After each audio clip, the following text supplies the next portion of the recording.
And today we are going to be talking about two main reasons that you may need to replace your septic tank. Let's go.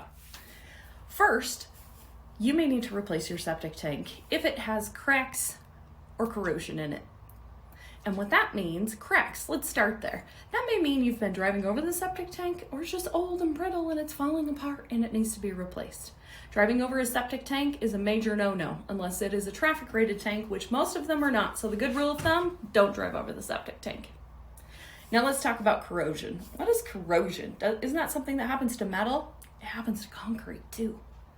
And what happens is when you don't regularly maintain the septic tank, or we don't open it and we don't inspect it and we don't look at it, it can develop a lot of gases inside of the septic tank.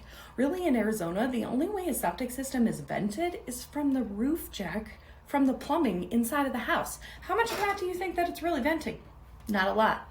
But people don't want to put venting on them because, let's face it, it's very, very hot here and it would be stinky most of the time. So I get it.